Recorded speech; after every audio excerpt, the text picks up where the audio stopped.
te quieren poner el café, no quieren tu dato. Tienes otras muchas medidas de seguridad que tienes que implementar. Esto es simplemente un soporte adicional. Ya estoy empezando a poner en los contratos emisor y receptor.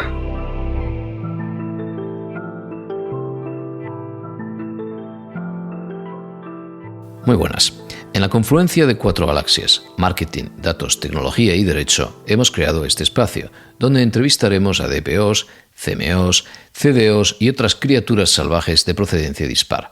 Yo soy Sergio Maldonado y esto es Masters of Privacy en castellano.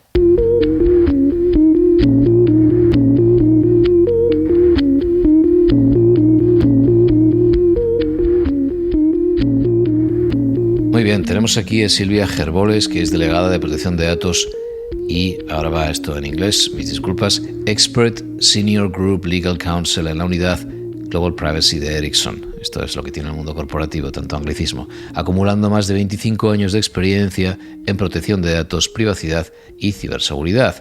Dentro del grupo Ericsson, Silvia lidera los asuntos globales de protección de datos y los flujos transfronterizos a nivel mundial.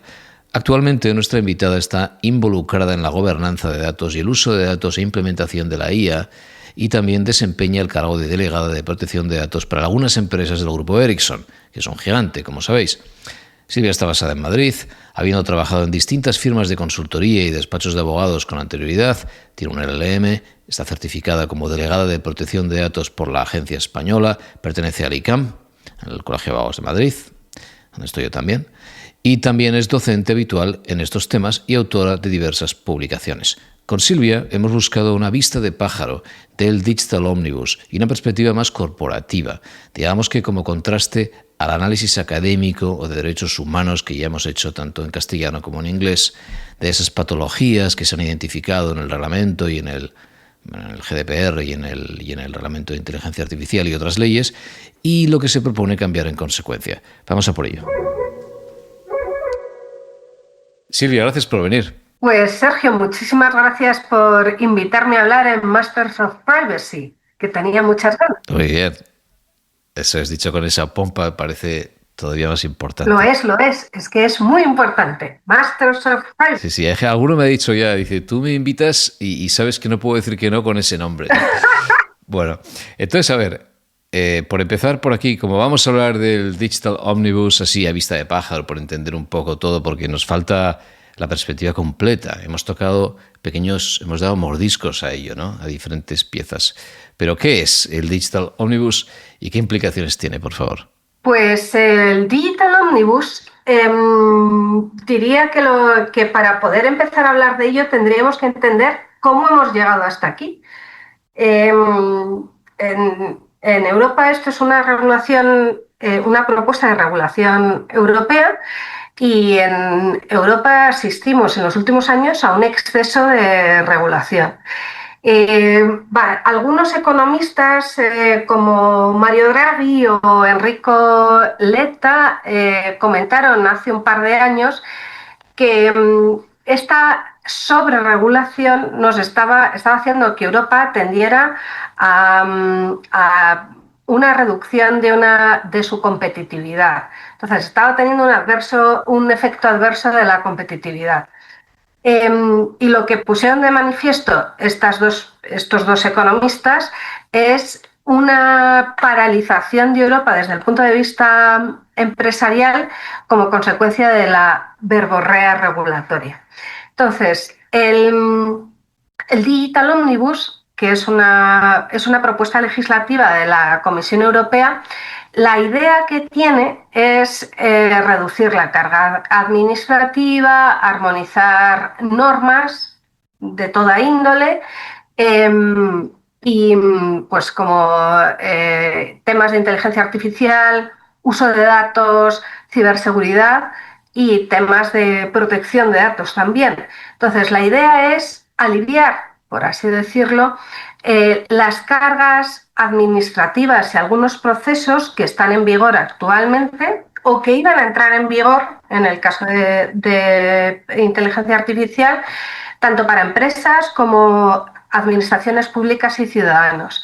Y la idea es o el origen es estimular la competitividad y la innovación, que a lo mejor son unas palabras grandilocuentes, pero es cierto que en Europa necesitamos ahora mismo cualquier medida que sea para mejorar la competitividad y la innovación es muy bienvenida. Entonces, esto empezó a surgir, ha habido en los últimos años desde varios sectores, muchas empresas europeas pusieron de manifiesto la necesidad de reducir las cargas administrativas. Por parte de la Comisión Europea, lo que se pretendía con este Digital Omnibus era reducir cargas administrativas en aproximadamente un 25%.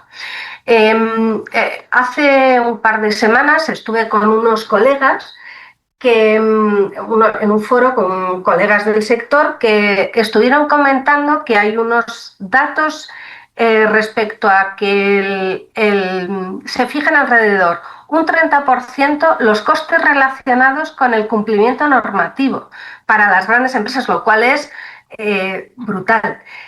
Yo como abogado no, creo que estoy en ese 30%, horroroso. Entonces, de todos los costes anuales, ¿verdad? O sea, todos los costes, entiendo, operacionales, ¿no? Todos los costes. Pero es para temas de cumplimiento normativo, porque tenemos establecidos una cantidad de procesos en la actual regulación, en las actuales regulaciones, no quiero decir en la actual normativa, que es de difícil cumplimiento y para según qué empresas puede ser incluso de imposible cumplimiento. Entonces, la idea de la comisión era dar, aunque puede parecer un wishful thinking, dar más tiempo a la innovación, a la expansión y que las empresas dediquen menos tiempo a temas de tareas administrativas y cumplimiento normativo. Entonces, y luego además que haya que sea realmente una ventaja competitiva para las empresas. Diría que lo de esto último, la idea de que sea una ventaja competitiva para las empresas me resulta más difícil. Yo creo que, y a lo mejor excesivo, con que no sea un stopper, yo creo que todos nos conformamos. Si me permites la palabra, es una especie de batiburrillo lo que se pretende modificar, que es porque hay normas pues desde el Reglamento General de Protección de Datos, el Reglamento de Inteligencia Artificial, la Directiva e-Privacy, la NIS2, que es la de Seguridad de Redes y Sistemas de Información. Y bueno, pues la idea es simplificar. Siendo muy malos, diríamos que cómo se puede pretender simplificar con textos de casi 300 folios. O sea, es un poco... para los abogados no nos es costoso leer cientos y cientos de folios, pero me parece, o sea, conceptualmente difícil, pero siempre hay que dar un punto positivo o dar un margen de maniobra a la comisión. Se pretende también hacer un impulso al tema de la inteligencia artificial y a los datos y fortalecer algunas instituciones. Pero, o sea, el punto es, ¿por qué es necesario? ¿Por qué sale ahora? Aparte de porque hemos estado todos pidiéndolo desesperados. Yo trabajo en una multinacional y lo hemos pedido todos desesperados. Respecto al tema del Reglamento General de Protección de Datos, es una norma que se aprobó hace 10 años. Entonces, es una norma que, aunque entró en vigor en el 2018, pero una norma aprobada en 2016. Y es que lo que ha pasado en los últimos 10 años es... yo puedo ir con un poco de ventaja porque pertenezco al sector telco, pero realmente es en los últimos 10 años cuando nos hemos convertido en una sociedad digital, todos como conjunto. Entonces, era necesario, el GDPR necesita modificación.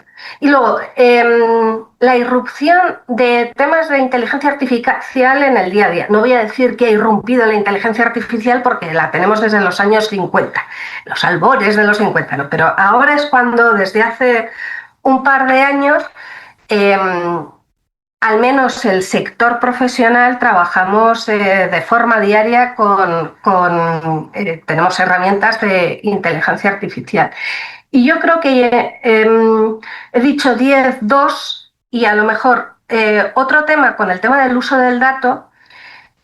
No digo que llevemos 10 años, pero podemos llevar ya 6 años que hay un foco generalizado en las empresas para poder utilizar los datos.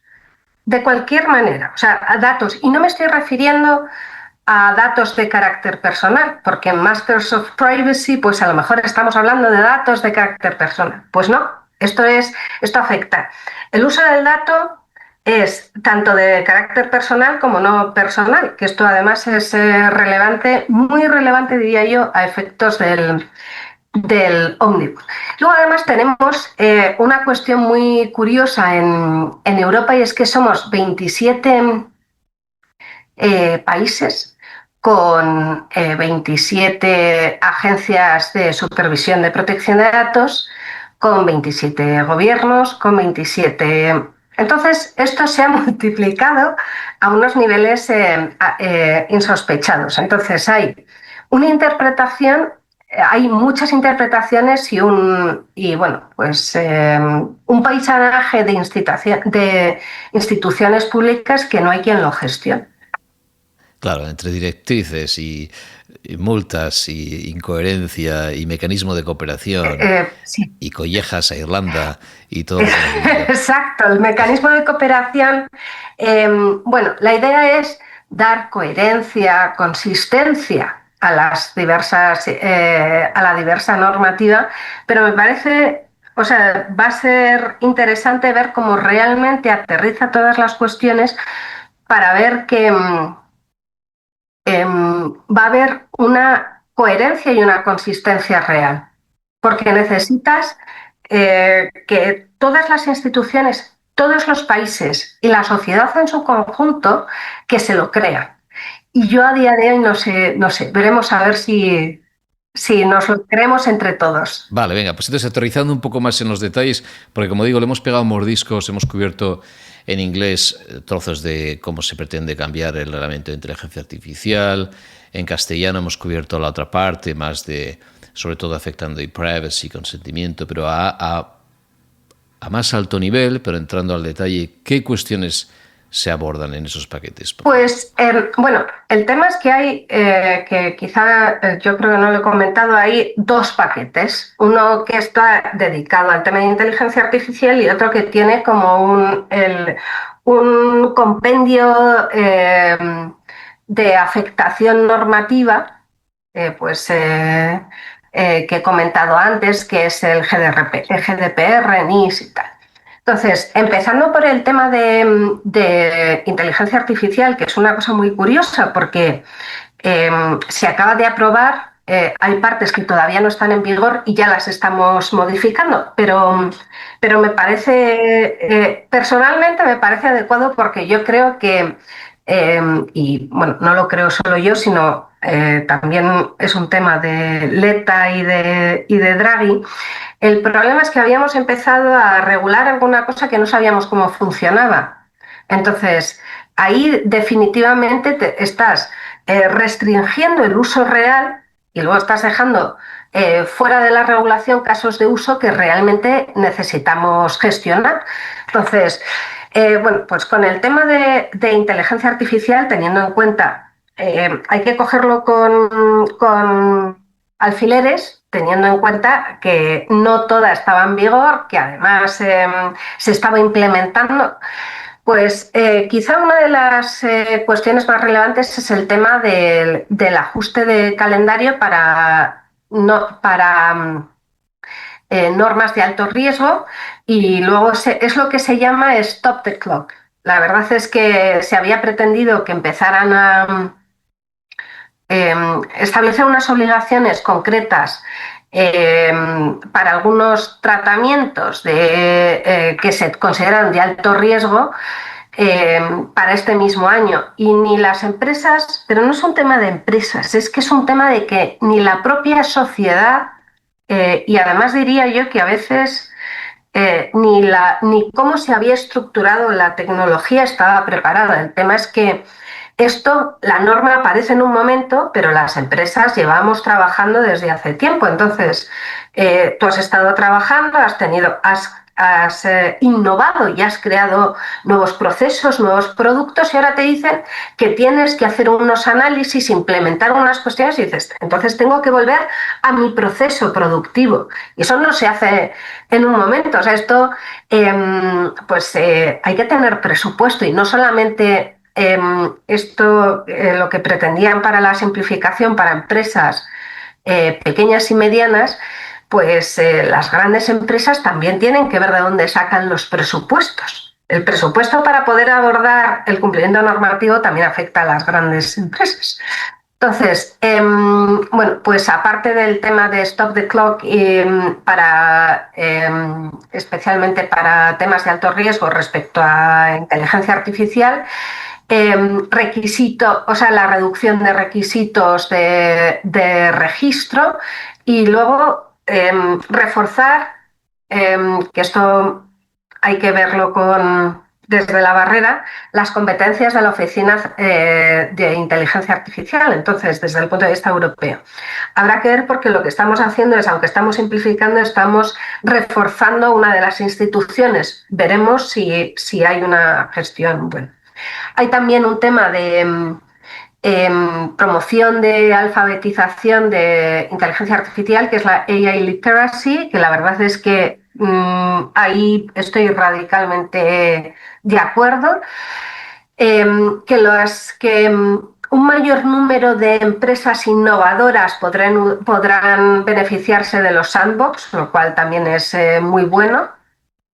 Y luego clarificar el tema de la interacción entre los procedimientos, porque si a un abogado especializado le cuesta ver cómo conjugar el tema de la inteligencia artificial con GDPR, con NIS2 y tal, pues para el común de los mortales, y quiero decir común, empresas en distintos sectores, pues les resultará muy, muy complejo. Ese sería con respecto al primer paquete de inteligencia artificial.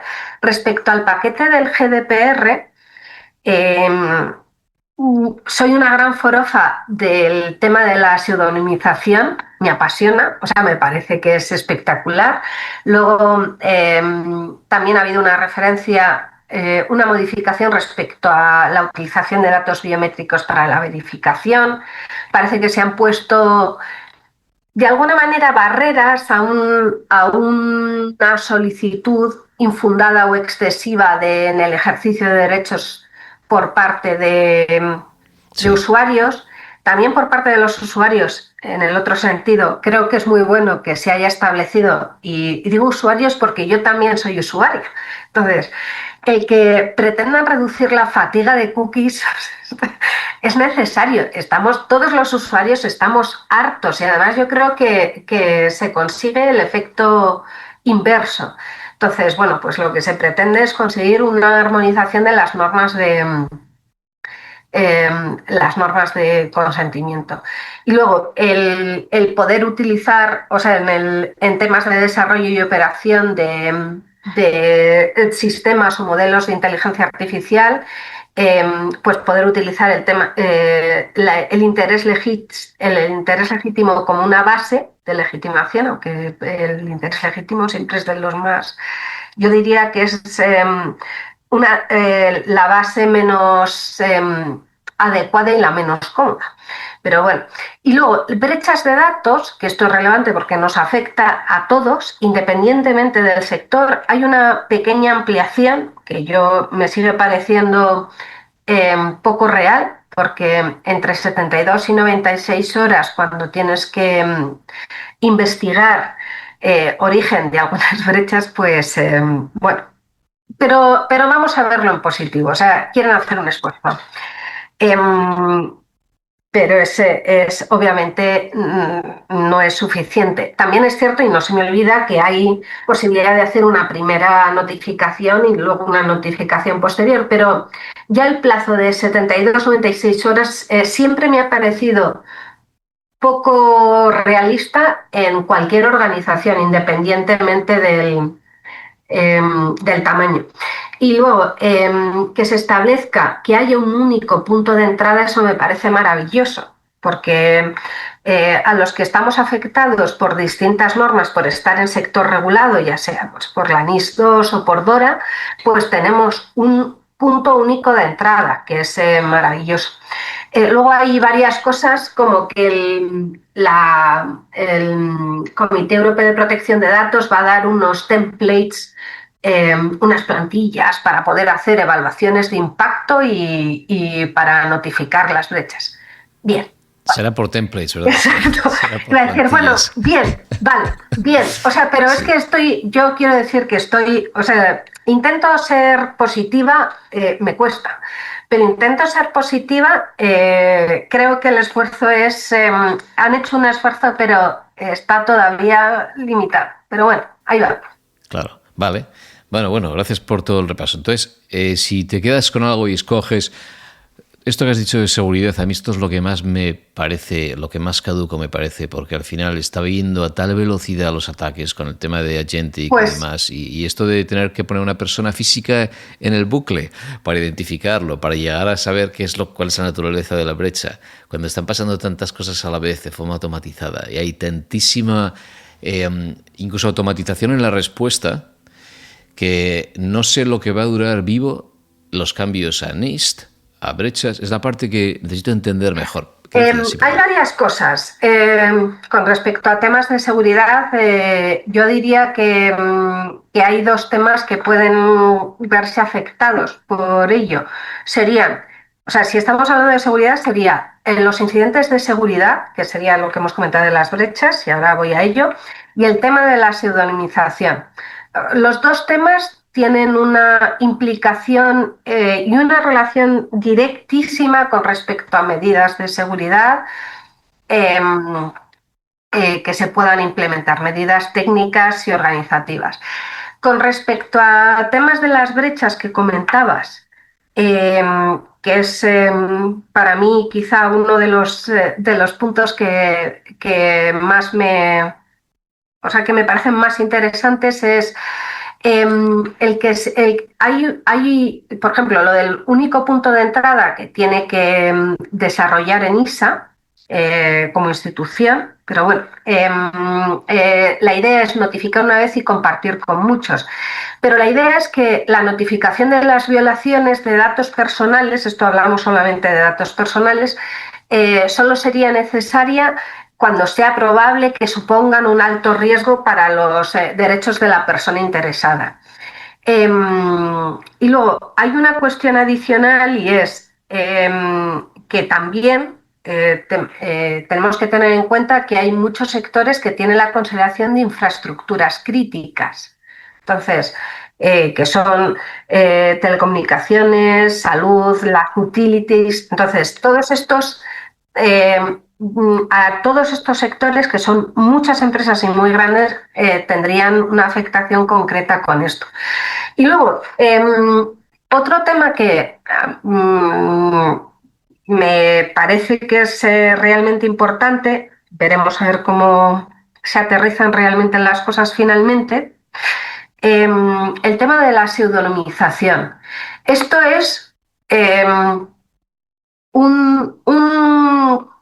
no voy a decir que es nuevo, porque no es nuevo, ha habido varias sentencias en los últimos 10 años, pero la que yo creo que ha dado el punto de refuerzo ha sido una del Tribunal de Justicia de las Comunidades Europeas del 4 de septiembre del 25. Entonces, lo que se hace es que se decide que se excluya de la definición de datos de carácter personal datos que estén pseudonimizados cuando se cumplan unas determinadas consecuencias, unas determinadas circunstancias. Entonces, lo interesante es, tú estableces una pseudonimización, pero en cualquier caso, tú tienes que tienes que seguir estableciendo unas medidas de seguridad, técnicas organizativas, para evitar la reidentificación. Entonces, lo que se consigue con esto realmente es tener una reducción de riesgo respecto a los datos de carácter personal. Luego, además, yo creo que esto sí va a reducir sobremanera las cargas. O sea, si nos ponemos, porque yo creo que las instituciones no han entendido que las empresas, a lo mejor tenemos que tratar los datos para dar servicios, pero no nos interesan los datos de carácter personal. A lo mejor queremos datos macro. Hemos tenido 100 solicitudes. No necesitamos que sea de uno, otro y otro. Esto, un tema muy claro, por ejemplo, es cuando vas a pedir un café a una cadena, Starbucks, por ejemplo, cuando tú dices, quiero mi café con leche de lo que sea, sin lactosa y caliente. Y te gritan, Silvia, sin lactosa, y dices, celíaca... Si te piden un nombre a Starbucks, no le interesa cómo te llamas, pero no solo no le interesa, es que no lo va a comprobar. O sea, yo me llamo Silvia, pero nadie va a comprobar si soy Silvia. Entonces, esto es, yo recibo mi... Por cierto, perdona que te interrumpa, pero una pequeña anécdota de WhatsApp, pero yo intenté una vez no dar mi nombre porque me parecía terrible delante de todo el mundo ahí dar mi nombre y digo, no lo voy a dar. Y di otro nombre, no sé qué dije. Unai, creo que dije algo así. Y me mira el tío fijamente y creo que me vio que le estaba mintiendo directamente, pero aún así, bueno, ahí apuntó Unai o lo que fuera. Y el problema es que luego no me acuerdo de lo que había dado. Claro, ese es el tema. Es que cuando uno miente hay que tener muy buena memoria, pero eso no tiene nada que ver con los datos personales. Perdón el inciso. No me gusta nada el Starbucks, no he vuelto, no lo soporto. Bueno, en España como era Vips y tal, igual fui, no sé, por alguna razón. Da igual, perdón. Nos vale nunca más. No soporto el Starbucks, que no sirva de anuncio. Nos vale, pero bueno, sí, lo de que si no se dice la verdad es bueno tener buena memoria. Esto es algo que me dijo un profesor de fiscal hace muchísimos años, lo dijo en el caso en el que alguno fuera a delinquir.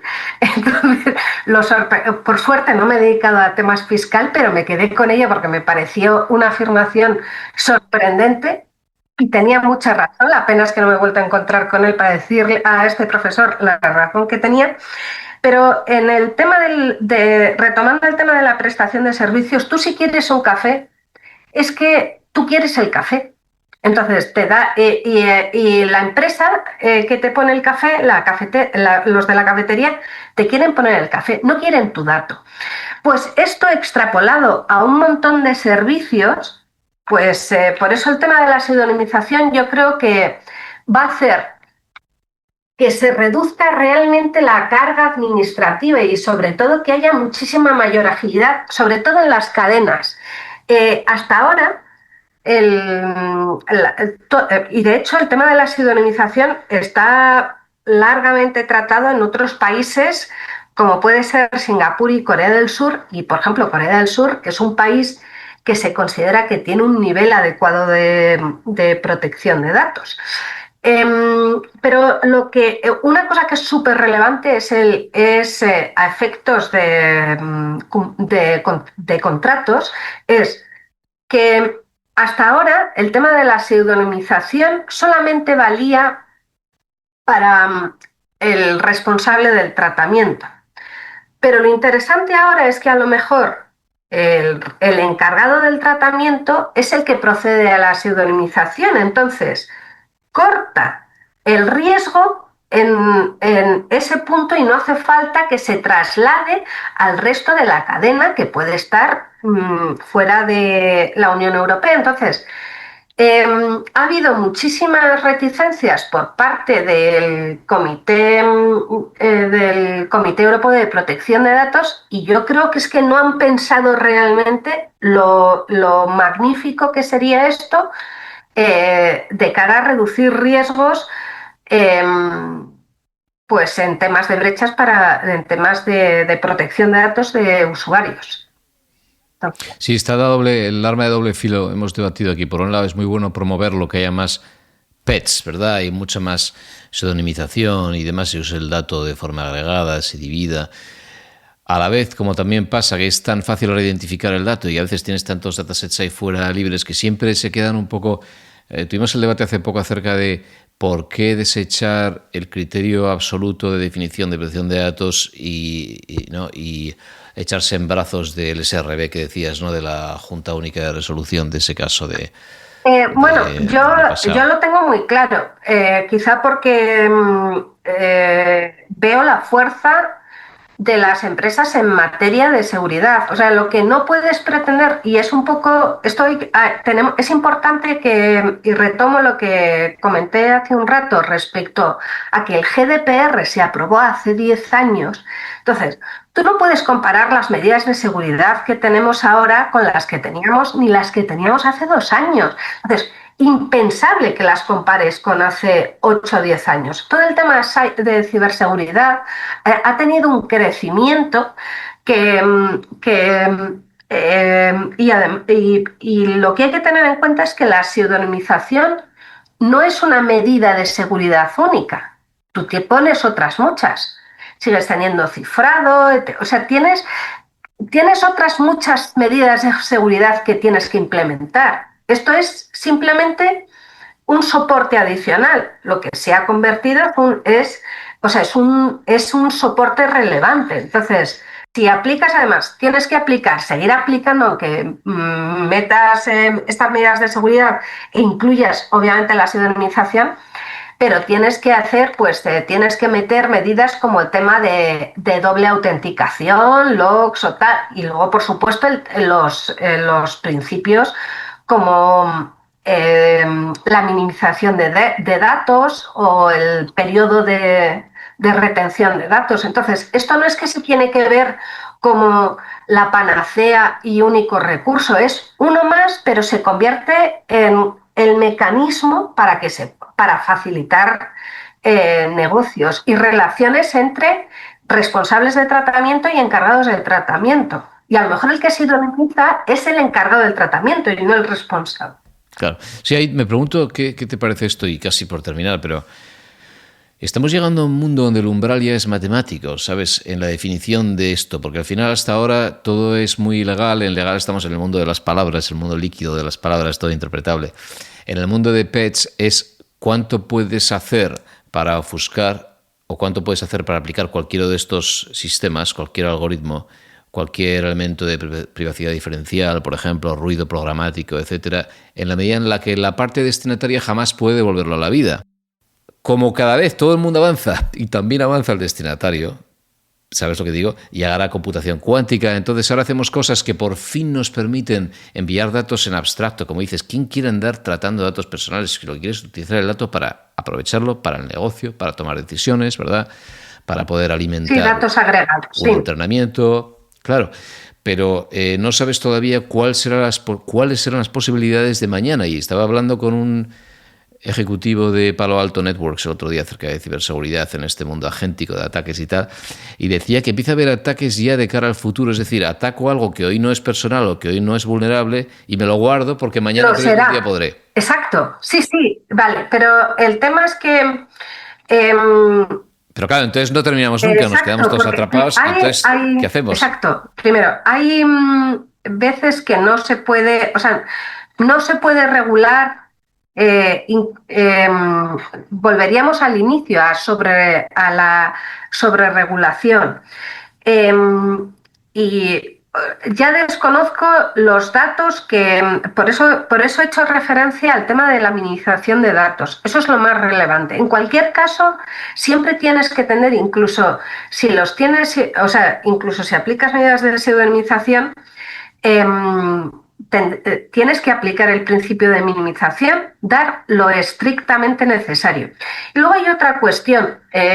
No es es que esto es lo que intento comentar, no es la panacea.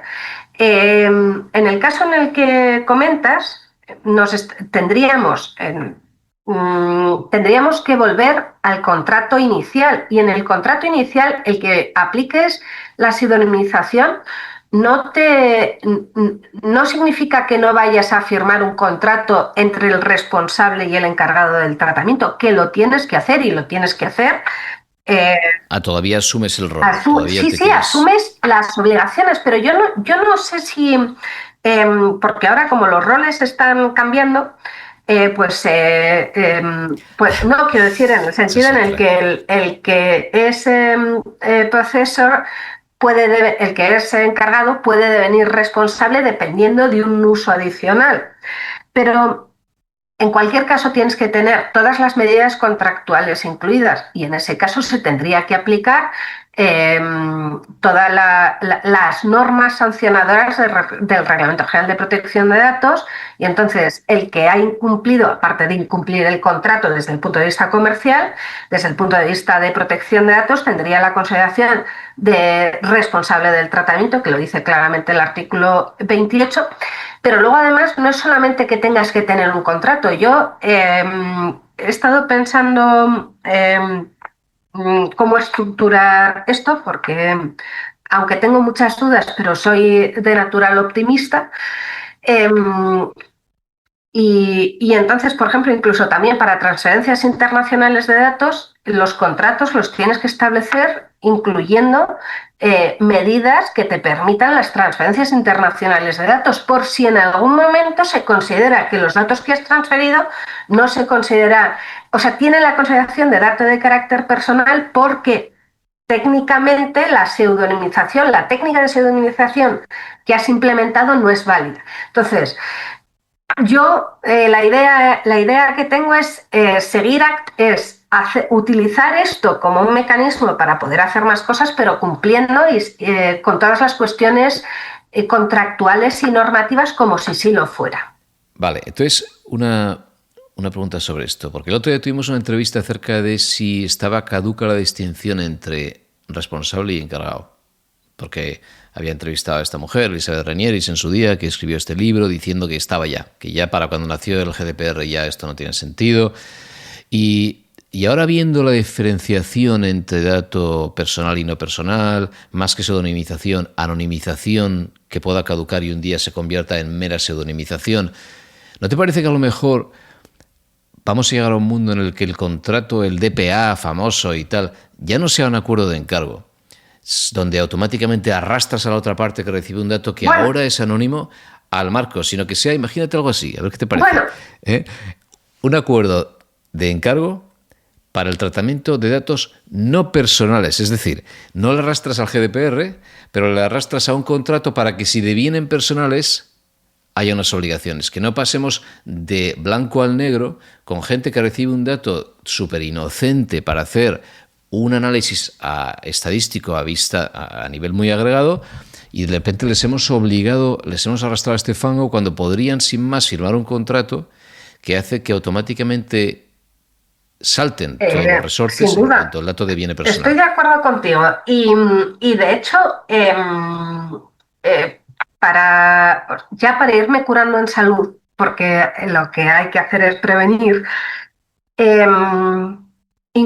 cuando no se prevé un tratamiento, siempre digo, siempre incluyo en los contratos, en el caso en el que haya un tratamiento, y siempre lo incluyo, en el caso en el que arrastres. Y luego vamos a ver qué pasa con hay también unas modificaciones a la Data Act en el Digital Omnibus, entonces veremos a ver cómo termina. Pero es que ahora va a estar mezclado los datos personales y no personales. Pero hay una cuestión adicional. No diría que la relación responsable-encargado, controller-processor, está superada. Pero por si acaso, porque soy muy prevenida, ya estoy empezando a poner en los contratos emisor y receptor. Muy bien, ahí está. Exacto, porque es un poco lo que te contaba antes con el tema del uso de datos. A lo mejor y lo contempla el propio GDPR, entonces tampoco hay que inventar. Hay que adaptar la norma, hay que adaptar las palabras, pero no hay que inventar. Entonces, cabe que un encargado del tratamiento devenga responsable para unos temas concretos. Entonces, que no tengan que ver con una ejecución de un servicio, que unos usuarios concretos presten su consentimiento, o sea, que cambie la base legitimadora.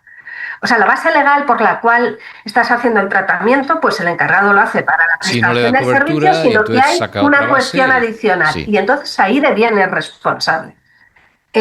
Pues sí, hay que contabilizar esto porque tiene que ver con lo que comentaba al inicio de nuestra conversación, con el tema de que es realmente ahora cuando nos hemos convertido en una sociedad digital. Entonces, y la digitalización viene para todos. Entonces, tú no sabes si tus usuarios van a hacer con un email o van a llevar a cabo unas acciones distintas y entonces se van a aprovechar de unas plataformas, aprovechar en el buen sentido, unas funcionalidades que entonces lo que hace es que un proveedor tuyo deviene responsable de los datos de tu gente. Entonces, hay que tener en cuenta estas cuestiones. Y luego, diría que ha habido una desafectación de la normativa por parte de empresas y fatiga normativa por parte de los usuarios. Entonces, también hay que ver si se recupera el ánimo. Esto es una relación de amor completamente rota. Y luego, cuando se den las plantillas, por ejemplo, unas plantillas, los templates y tal, pues todas las empresas que ya lo tienen todo perfectamente productificado, sus procesos y tal, pues si no te aporta nada la plantilla, pues tú seguirás con tus temas. Pero bueno, siendo positivo, yo creo que sí que habrá cierto alivio para las empresas. Y luego habrá que ver realmente pues cómo se pueden utilizar los distintos campos. Muy bien, Silvia, muchas gracias. Muchísimas gracias, Sergio.